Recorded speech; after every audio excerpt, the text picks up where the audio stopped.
Commander Jake Morrison sat at his desk on Earth Station Alpha, staring at the glowing screen in front of him.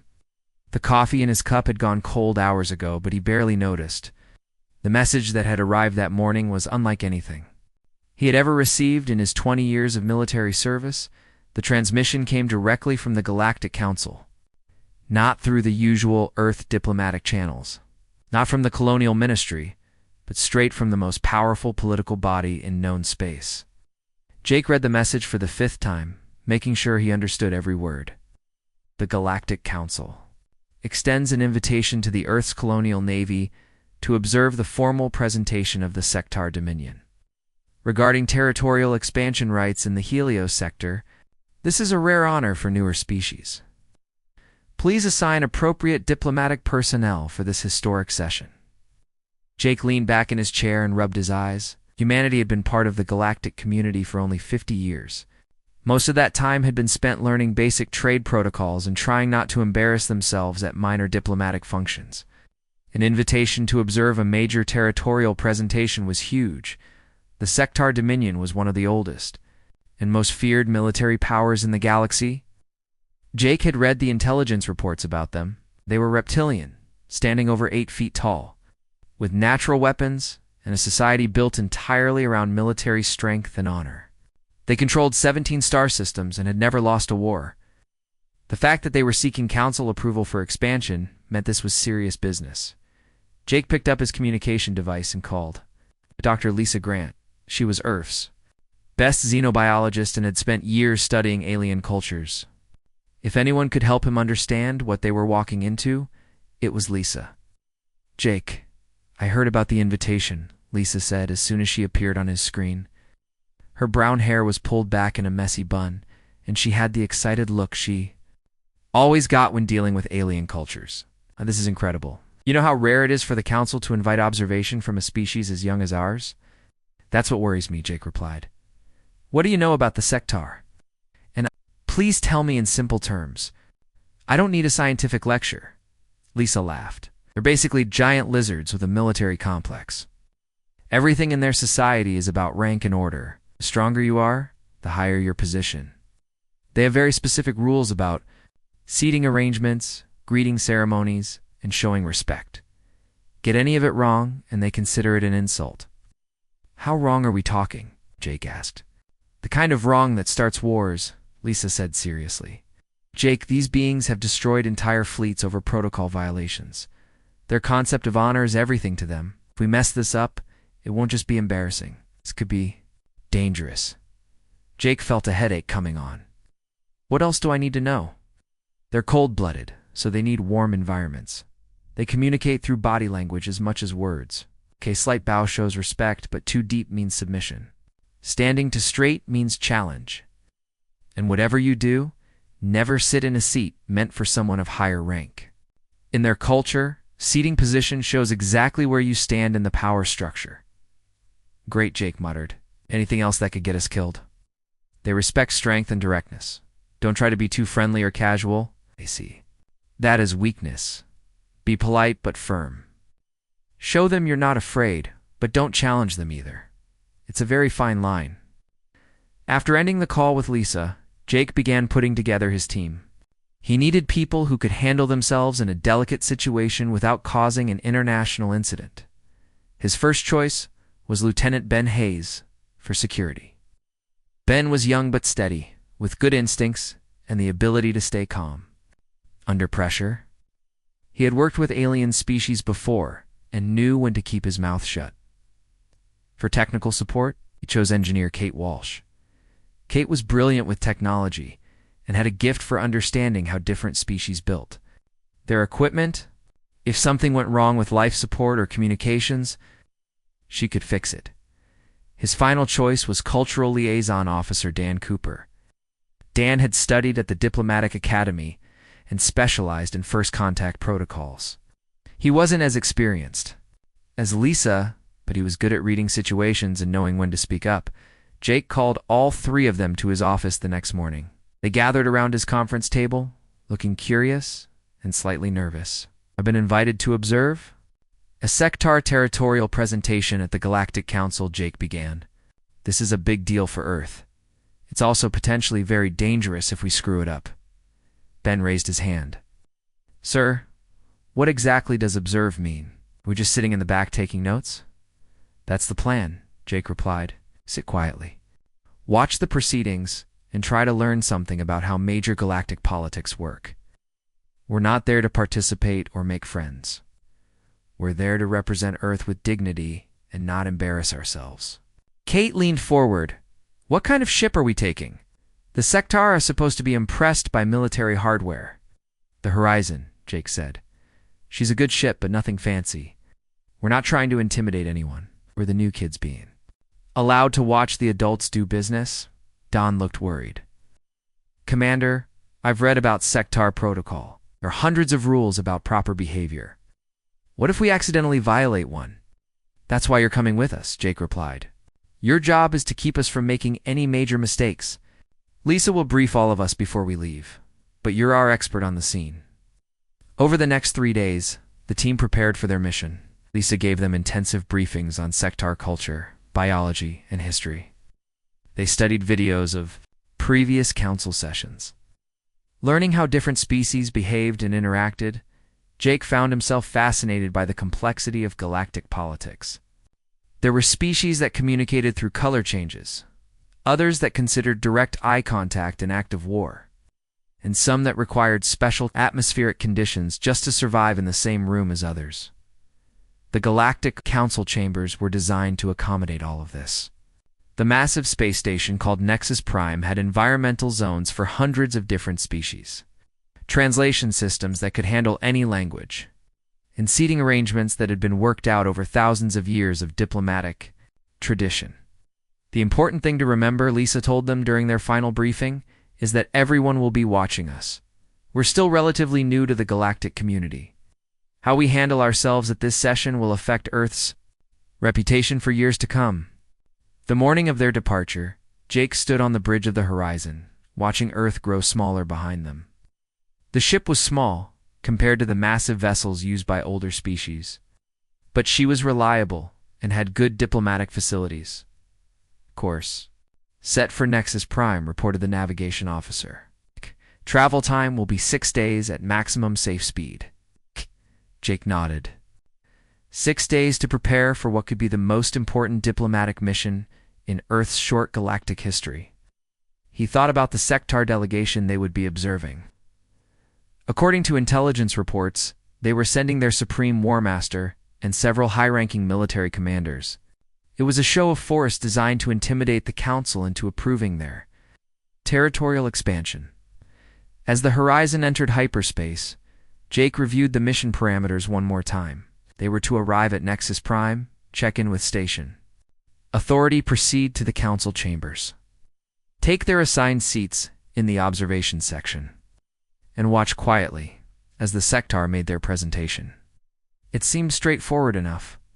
What could possibly go wrong? 6 days later, the Horizon dropped out of hyperspace near Nexus Prime. Jake Morrison stood on the bridge, staring at the massive structure floating in space before them. The station was enormous, bigger than any human construction. It looked like a silver wheel with thousands of lights dotting its surface. Ash. Ships of every size and shape moved around it like insects around a hive. Incoming transmission, reported the communications officer. A voice filled the bridge, speaking in perfect English through the translation system. Earth Vessel Horizon. This is Nexus Prime Traffic Control. You are cleared for docking at Port 17. Welcome to the Galactic Council. Jake felt his stomach flutter with nerves. Acknowledge and proceed to dock. The docking process took 30 minutes. Jake watched through the viewport as they passed ships that looked like nothing he had ever seen. Some were sleek and metallic. Others appeared to be grown rather than built. One vessel looked like it was made entirely of crystal, glowing with its own internal light. Never gets old, does it? Kate Walsh said, joining him at the viewport. She was carrying her equipment bag, ready for whatever technical challenges they might face. It's incredible, Jake replied. Hard to believe we're actually here. Ben Hayes and Dan Cooper joined them as the Horizon settled into its docking clamp. Through the station's transparent aluminum walls, they could see beings from dozens of different species moving through the corridors. Some walked on two legs like humans, others floated or crawled or moved in ways that seemed to defy physics. Remember, Jake told his team, "We're here to observe and learn. Follow my lead. Keep your eyes open and try not to stare at anyone too obviously." They left the ship and entered the station proper. The corridors were wide and high, designed to accommodate species much larger than humans. The air was warm and humid, with a slight chemical smell that made Jake's nose itch. Environmental systems hummed in the walls, maintaining dozens of different atmospheric conditions throughout the massive structure. Their escort was a tall, thin being with gray skin and large black eyes.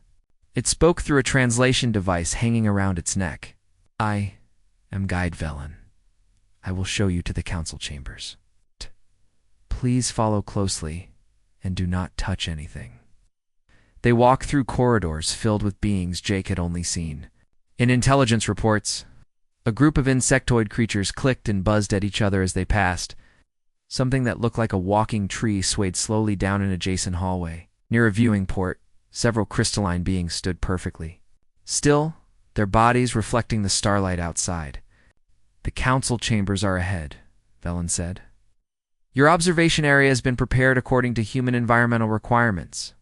They passed through a security checkpoint where polite but thorough guards scanned their credentials and equipment.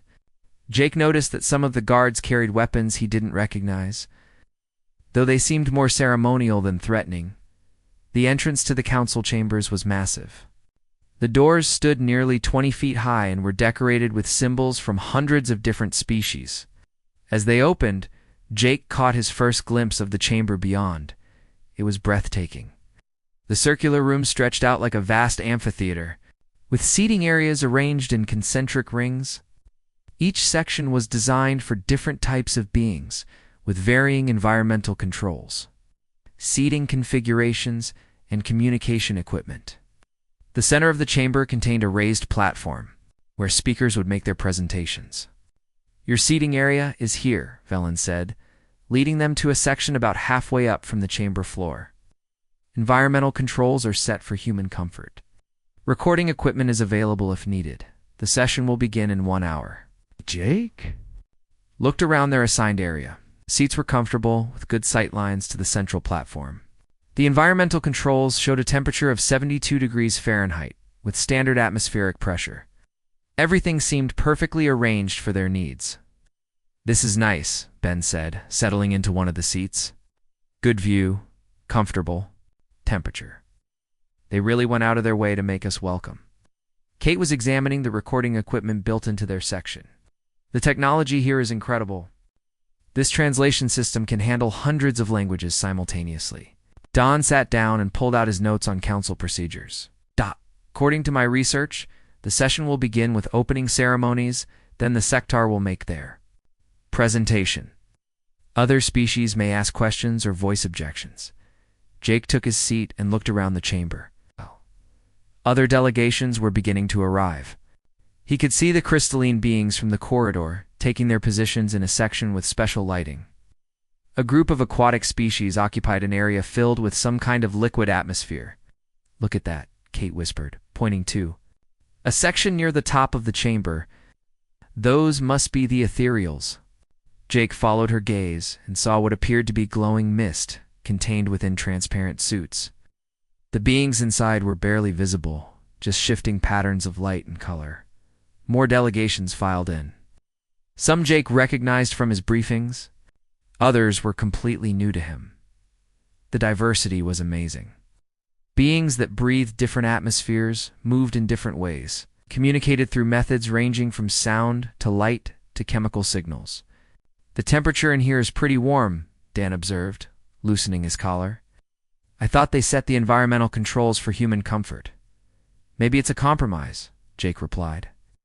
"With this many different species, they probably can't make everyone perfectly comfortable." As the chamber filled, Jake noticed that their seating area was getting some attention. Beings from other sections kept glancing in their direction. Some seemed curious. Others appeared amused. A few looked surprised. "Why do you think they keep looking at us?" Ben asked quietly. "We're the new species," Jake said. "Probably just curious about the humans they've heard about. Kate was studying the chamber's layout more carefully. Something seems odd about our seating position. Look at the other observation areas. They're all on the outer edges of the chamber. We're much closer to the center. Dan frowned, checking his notes. That is strange. Usually newer species get peripheral seating to show their junior status in galactic politics. Jake felt a small flutter of concern, but pushed it aside. Maybe they want us to have a better view since this is our first major council session. It's an honor. The chamber continued to fill with representatives from across the galaxy. Jake was fascinated by the variety of life forms present. Some were humanoid, others were so alien that he couldn't figure out how they moved or communicated. The translation systems worked constantly, turning the babel of different languages into comprehensible speech. Look at the size of some of these beings, Ben whispered. That one over there must be 15 feet tall. Jake followed his gaze to see a massive creature that looked like it was made of living rock. It moved slowly and deliberately each step, causing small vibrations in the chamber floor. Near the bottom of the chamber, a section had been prepared with what looked like extremely high-end seating. The chairs were larger than human-sized, made of some kind of polished metal, and arranged to give their occupants a commanding view of the entire chamber. Those must be for the Sectar delegation, Dan said. Look at how elaborate those seats are. They're designed to show status and power. Kate nodded. The positioning is perfect, too. Everyone in the chamber can see them, and they can see everyone else. Classic dominance display. When do they arrive? Ben asked. Jake checked his chronometer. Any time now? The session starts in 20 minutes. As if summoned by his words, a commotion began near the chamber entrance. The steady buzz of conversation began to quiet as beings turned their attention toward the doors. Jake felt the atmosphere. In the room change, becoming more tense and expectant. Here they come, Dawn whispered. The great doors opened again, and Jake got his first look at the Sectar Dominion delegation. Even from a distance, they were impressive. 8 feet tall, covered in scales that gleamed under the chamber lights, moving with the fluid grace of natural predators, their ceremonial armor caught and reflected light, making them appear even larger and more intimidating. At their head walked a being who could only be Supreme War Master Vexiel. He was larger than the others, his scales darker, his presence commanding immediate attention. Jake felt a primitive fear response as he watched the Sectar leader survey the chamber with cold, calculating eyes. The delegation moved toward their prepared seating area with military precision. Each step was measured, each movement deliberate. They were putting on a show of power and discipline that impressed even Jake, who had spent his career around military personnel. But as they approached the ornate seating area, Jake noticed something was wrong. Vexiel had stopped walking. His massive head turned slowly, scanning the chamber. His gaze moved upward, past the lower seating areas, past the middle sections, until it fixed on something near the top of the chamber. Jake followed the War Masters. Gaze and felt his blood turn to ice. Vexiel was looking directly at them. Not just looking, staring with the focused intensity of a predator that had spotted prey. Commander Dan said in a voice barely above a whisper, I think we may have a problem. The entire council chamber fell silent as Supreme War Master Vexiel continued to stare at the human delegation. Jake Morrison felt sweat break out on his forehead as those cold reptilian eyes locked onto his. Around the chamber, hundreds of alien beings turned to see what had captured the Sectar leader's attention. Vexiel's scales began to shift color, darkening from their usual green to a deeper, more ominous shade. Jake didn't need Dan Cooper's cultural training to know this was a bad sign. The massive reptilian's tail, which had been still, now twitched with barely controlled aggression. Commander Dan whispered urgently, we need to move. Now. What's wrong? Jake asked, though he suspected he already knew the answer. Look at where the Sectar delegation is supposed to sit, Dan said, pointing toward the elaborate seating area at the bottom of the chamber. Jake followed his gaze and felt his stomach drop. The ornate chairs they had noticed earlier were empty. The Sectar delegation stood at the bottom of the chamber, but they weren't moving toward those seats. Instead, they were all looking up at the humans. Oh no, Kate Walsh said softly. Those aren't the Sectar seats, are they? Don shook his head grimly. I think we're sitting in them. Ben Hayes reached slowly for his sidearm, then stopped.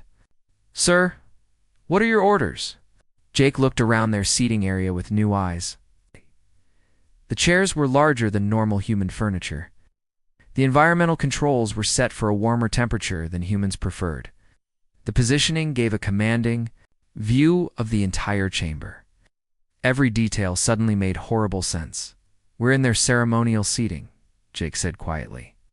We're sitting in the Supreme War Master's chair. The implications hit the team like a physical blow. In Sectar culture, seating arrangements were sacred. Where you sat determined your rank, your status, your place in the universe. By occupying the highest seats in the chamber, they were claiming to be the most powerful beings present. Dexel began to move. Each step was deliberate and measured, the movement of a predator approaching its prey. His subordinates followed in perfect formation, their own scales darkening to match their leader's mood. The sound of their clawed feet on the chamber floor echoed in the silence. Other delegations, throughout the chamber, watched with fascination. Some beings were recording the confrontation with various devices.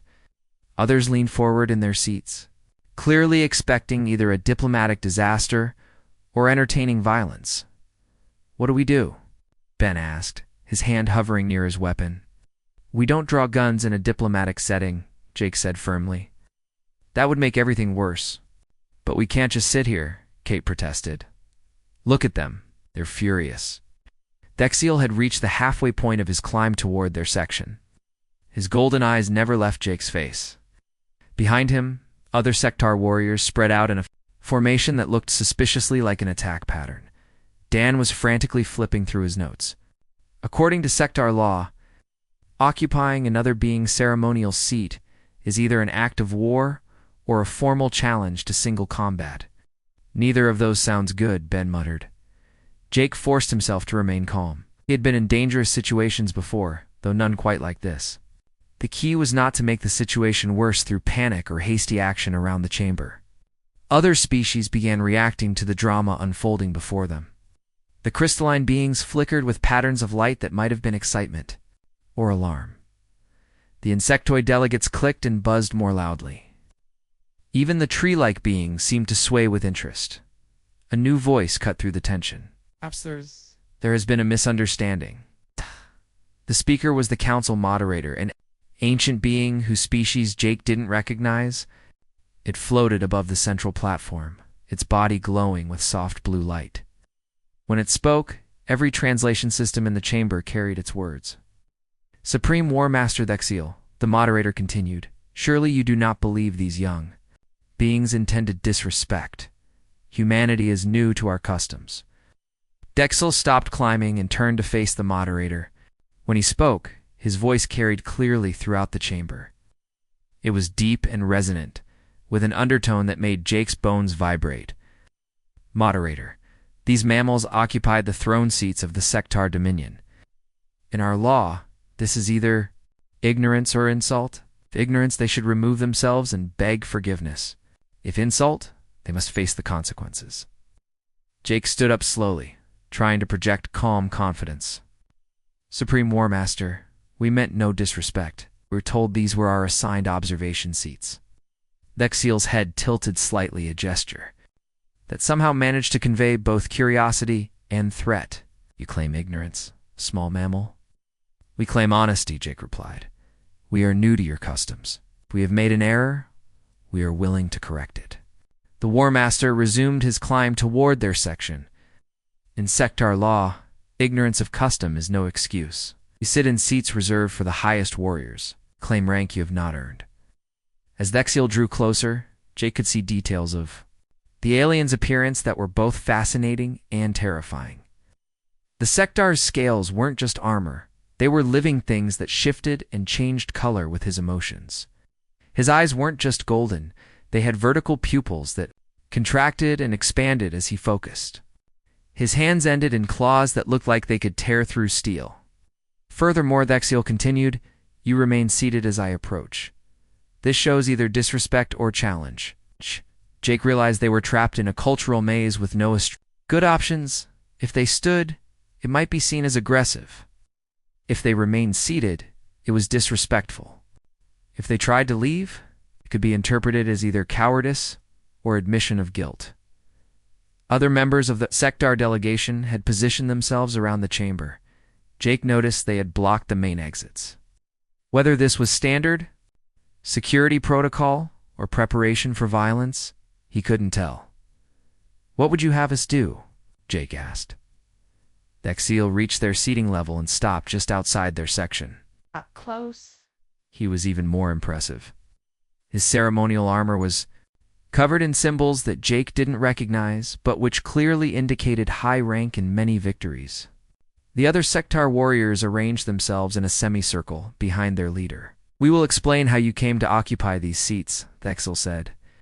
"You will explain why you show no proper respect. You will explain why we should not consider this an act of war against the sector dominion." The chamber had become so quiet that Jake could hear the hum of the environmental systems. Hundreds of alien beings watched the confrontation with intense interest. Some were obviously enjoying the drama, while others appeared concerned about the diplomatic implications. Jake glanced at his team. Ben was tense, but ready for action. Kate looked pale but determined. Don was sweating as he frantically searched his cultural database for some solution to their predicament. "We came here in good faith," Jake said carefully. "We were escorted to these seats by station personnel. We assumed they were our designated observation area." "You assumed," Dexiel repeated. "You did not ask. You did not verify. You simply took what you wanted." "That's not accurate," Jake replied. "We took what we were given." Dexiel's scales darkened further. "Are you suggesting station personnel deliberately placed you in our ceremonial seats? Are you claiming conspiracy against the sector dominion?" Jake realized he was making things worse. Every word seemed to dig them deeper into trouble. The cultural gap between humans and sector was proving wider than anyone had anticipated. "Suggesting there was a communication error," Jake said. "Nothing more." "Communication error," Dexiel mused. Interesting phrase. In sector culture, a warrior is responsible for understanding the situation before acting. Ignorance is weakness, and weakness is shame. The War Master stepped closer, his massive form casting a shadow over the seated humans. "You have brought shame to this chamber. You have insulted the sector dominion. You have violated sacred customs. What do you propose to do about this?" Jake looked around the chamber one more time. Every alien eye was fixed on them, waiting to see how this unprecedented situation would resolve. The weight of Earth's entire diplomatic future seemed to rest on his next words. He took a deep breath and made a decision that would change everything. Jake Morrison stood up slowly, his hands visible and empty. The entire council chamber watched as he faced Supreme War Master Vexiel. The massive reptilian warrior towered over him, scales dark with anger, golden eyes fixed on the small human. Who had dared to sit in his sacred chair? "Supreme War Master," Jake said, his voice carrying clearly in the silent chamber, "I can see that we have caused great offense. That was never our intention." Dexiel's tail lashed behind him, a sign of extreme agitation. "Intention matters little, small mammal. Actions have consequences. You sit where only the strongest may sit. You claim authority you have not earned." Jake felt sweat running down his back, but he kept his voice steady. "We claim no authority over anyone. We are observers, nothing more." "Observers," Dexiel repeated, the word dripping with contempt. "Observers do not occupy throne seats. Observers do not position themselves above their betters." Behind Jake, his team remained seated but alert. Ben Hayes had his hand near his sidearm, though. He kept it hidden. Kate Walsh was recording everything with her device, knowing this encounter would be studied for years. Dan Cooper frantically searched his cultural database for any precedent that might help them. Around the chamber, other species watched with fascination. This was unprecedented in galactic diplomacy. No one could remember a situation quite like this one. Some delegations were clearly enjoying the drama, while others looked concerned about the implications for galactic peace. The Council moderator attempted to intervene again. "Perhaps we should adjourn this session until the matter can be resolved. Through proper diplomatic channels?" "No," Dexiel said firmly. This insult was given publicly. It must be answered publicly. Jake realized that backing down now might save their lives, but it would destroy Earth's reputation forever. Every species in the galaxy would see humans as weak, cowardly beings who ran when confronted. That could not be allowed to happen, Supreme. War Master, Jake said. What would satisfy your honor? The XEL's eyes narrowed. You ask, what would satisfy honor? You who know nothing of honor? I know enough to recognize it when I see it, Jake replied. You are clearly a being of great honor. Your reputation extends even to Earth. We have heard stories of your victories, your strength, your leadership. Flattery seemed to have some effect. The XEL's scales lightened slightly, though he remained clearly angry. You know of Sectar victories? We know the Sectar have never lost a war. We know you personally led the conquest of the Veltari stronghold at Kepler Station.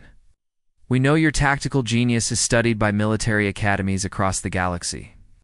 Jake was gambling that appealing to Sectar pride might diffuse some of the tension. It seemed to be working. Several of the other Sectar warriors straightened with obvious satisfaction at hearing their achievements acknowledged. Yet despite knowing this, Dexiel said, You sit in our ceremonial seats.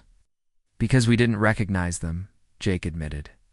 To us, they looked like chairs. We have no ceremonial seating traditions. We don't understand the significance. This admission caused a stir throughout the chamber.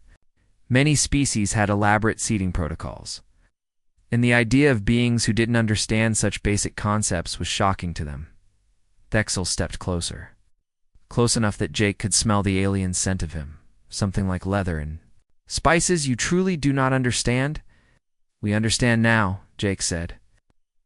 Where we come from, a chair is just a place to sit. We don't assign meaning to furniture. The War Master's head tilted in a gesture that Jake couldn't interpret. Explain this. How can seating have no meaning? Jake thought quickly. On Earth, we believe that worth comes from actions, not position. We don't care where someone sits. We care what they do. This concept seemed to genuinely puzzle Dexiel. But how do you show respect? How do you display hierarchy? Through behavior, Jake said. Through courtesy and recognition of achievement. Through words and deeds, not through where we place our bodies.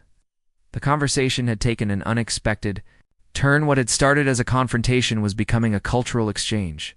Jake could see confusion in Dexiel's eyes as the alien tried to understand a society without seating hierarchies.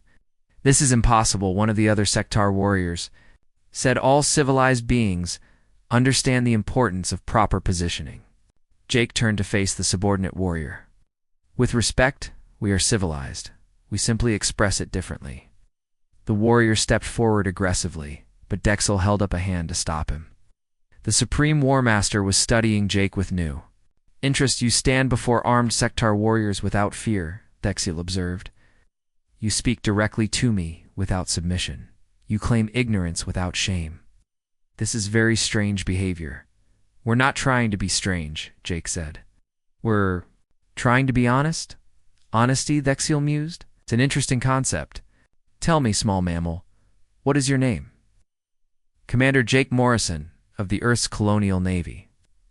Commander Jake Morrison, Dexiel repeated carefully. You command these other humans? I lead this mission, yes. And how did you earn this position? Through combat? Through proving your strength? Almost smiled. Through training, experience, and the trust of my superiors? No combat was involved. This answer clearly baffled the Sectar delegation. Their entire society was built on proving dominance through strength.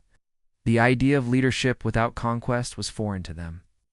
But how do others know you are worthy to lead? Another Sectar asked. They watch my decisions, Jake explained. They see how I handle responsibility. If I do well, I earn more trust. If I do poorly, I lose it. Kate Walsh decided to speak up. Supreme War Master, may I say something? Turned his attention to her. You may speak, female mammal. We didn't come here to challenge anyone. We came to learn. Our species is young compared to yours.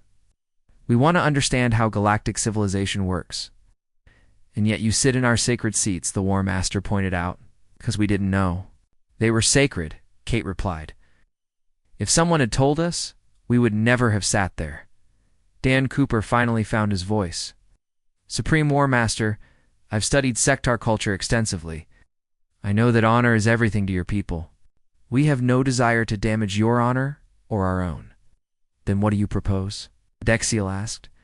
Jake realized this was their chance. We propose to learn from our mistake. Tell us what we should have done. Teach us the proper way. The suggestion caught Dexiel off guard. You want us to teach you? You're the experts in galactic protocol, Jake said. Who better to learn from? For the first time since the confrontation began, Dexiel's scales began to lighten toward their normal color. The idea of being acknowledged as teachers and experts appealed to sectar pride. This is highly unusual, the War Master said slowly. So is everything about this situation, Jake pointed out. Maybe unusual times call for unusual solutions. Around the chamber, other delegations watched this exchange with growing amazement. The possibility of the situation being resolved through education rather than violence was something no one had expected. Dexiel looked at his subordinates, then back at Jake. You would accept instruction from the sectar Dominion. You would be honored to receive it, Jake said, and meant it. The Supreme War Master stood silent for several long moments, clearly weighing his options. The entire chamber waited to see what he would decide. Finally, Dexiel spoke. Very well, Commander Jake Morrison. We will teach you proper protocols. But first you must demonstrate respect by vacating our ceremonial seats. Jake nodded. Of course. Where should we sit? Dexiel gestured toward the observation area at the bottom of the chamber. There, where observers belong. Jake and his team prepared to move. He felt a mixture of relief and apprehension. They had avoided disaster, but the encounter was far from over. The real test was still to come. Jake Morrison prepared to lead his team down to the observation area, but something made him pause. He looked at the elaborate seats they were about to vacate, then at Supreme War Master Dexiel, towering over them. An idea formed in his mind, one that was either brilliant or completely insane. Supreme War Master, Jake said, before we move to the observation area, may I make a suggestion? Dexiel's golden eyes narrowed. You are in no position to make suggestions, small mammal. Perhaps not, Jake agreed, but I'm going to make one anyway. Audacity of this statement caused a ripple of shock throughout the chamber. Several alien delegations leaned forward in their seats. The sectar warriors behind Dexiel tensed, ready for violence. Speak quickly, Dexiel warned. Jake took a deep breath. These seats are clearly important to your culture. They represent power, achievement, and honor. But right now, they're empty. No one is learning from your wisdom. No one is seeing your strength. Continue, Dexiel said, though his voice carried a dangerous edge. What if we shared them? Jake asked. The chamber erupted in shocked whispers. The translation systems worked. Over time, as hundreds of species tried to understand what the human had just proposed, the concept of sharing ceremonial seating was so foreign that many beings couldn't comprehend it. Share, Dexiel repeated, as if the word was poisonous. Think about it, Jake said quickly. Your seats are designed for beings your size. We're much smaller. There's room for all of us.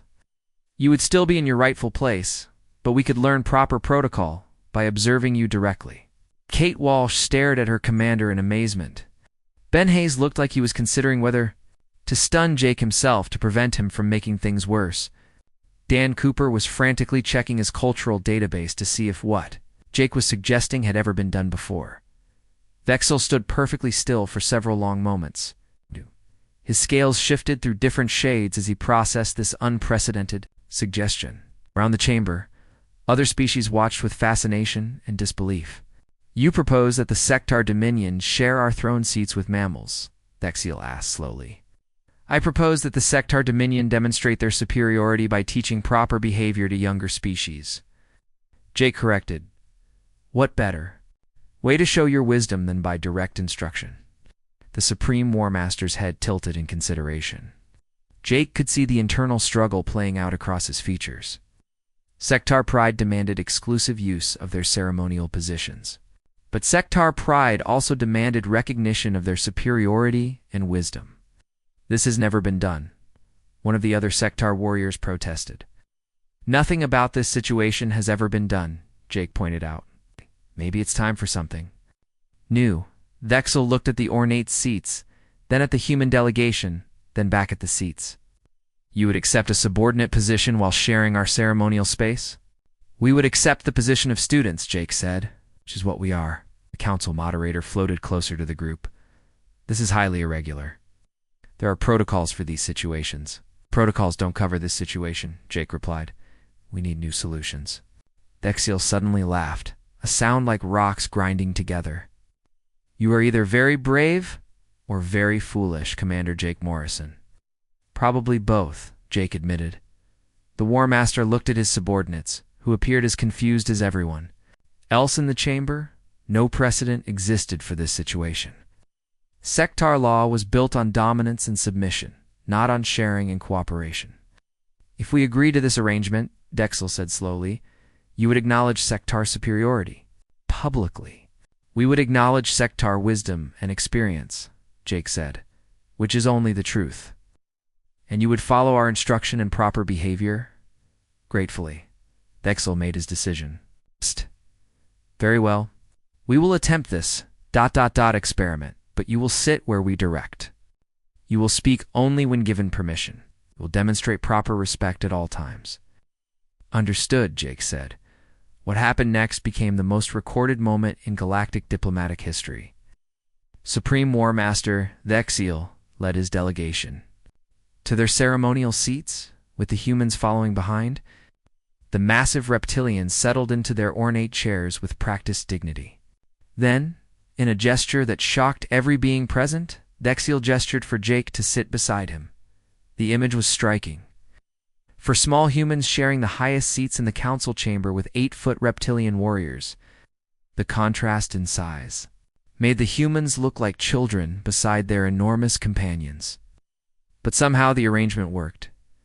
Kate Walsh found herself sitting next to a Way Sectar general whose ceremonial armor was covered in battle honors. Ben Hayes was positioned near a warrior whose scales bore scars from dozens of conflicts. Dan Cooper sat beside a sectar diplomat whose age was evident in the wisdom of his golden eyes. Now Dexiel announced to the chamber, we will demonstrate proper council behavior for our young allies. The word allies sent another shock through the assembled delegations.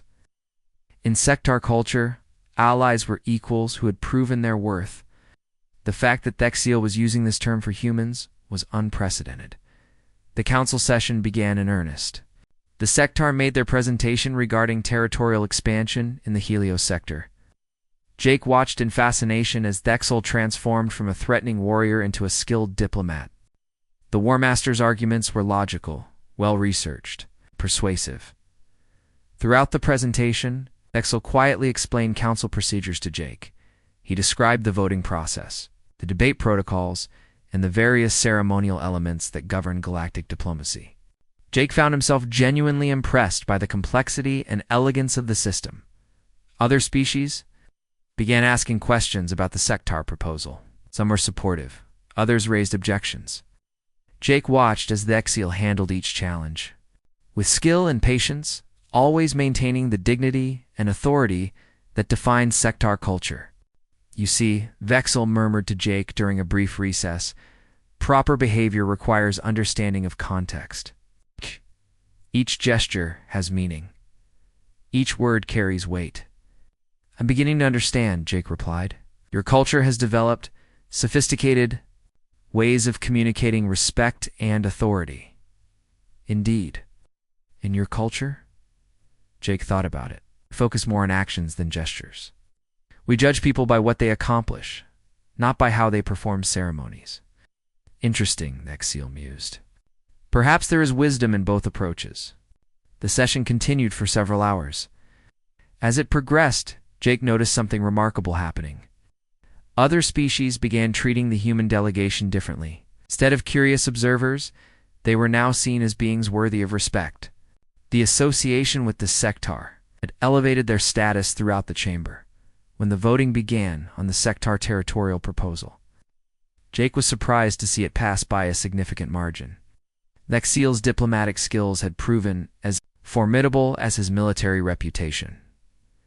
As the session concluded, delegations from across the galaxy approached the shared seating area. They wanted to meet the humans who had convinced the proud Sectar to share their ceremonial space. Jake found himself fielding questions about Earth culture, human technology, and diplomatic philosophy. "This has been educational," Dexel said. As the chamber began to empty, "Your species thinks differently than ours." "Different doesn't mean wrong," Jake replied. "No," Dexel agreed. "It does not." 3 months later, Jake stood in the same council chamber, but the circumstances were completely different. He was there as Earth's official ambassador to the Galactic Council, position created specifically because of the events of that first day, the relationship between humanity and the Sectar. Dominion had grown into something unprecedented in galactic politics. Cultural exchange programs brought human students to Sectar military academies, while Sectar scholars studied human diplomatic techniques on Earth. Ben Hayes now served as military liaison between Earth and Sectar forces, learning combat techniques that were thousands of years old. Kate Walsh led a joint engineering project that combined human innovation with Sectar precision. Dan Cooper had become the galaxy's leading expert on interspecies protocol adaptation. The seating arrangement that had started as an accident had become a symbol. The image of humans and Sectars sharing ceremonial space appeared on diplomatic seals throughout the galaxy. It represented a new approach to galactic relations based on mutual respect rather than pure hierarchy. "Commander Morrison," Nexel said as they prepared for another council session, "do you ever regret sitting in our ceremonial seats that first day?" Jake smiled. "Supreme War Master, that was the most productive mistake I've ever made." "Indeed." Nexel agreed.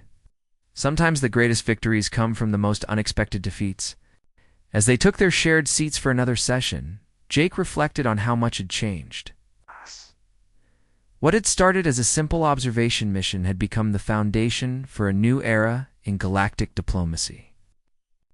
Newcomer, but a respected voice in galactic affairs, the galaxy had learned something important that day. Sometimes the best solutions come not from following ancient protocols, but from the courage to try something completely new. And sometimes, the most profound friendships begin with the biggest mistakes.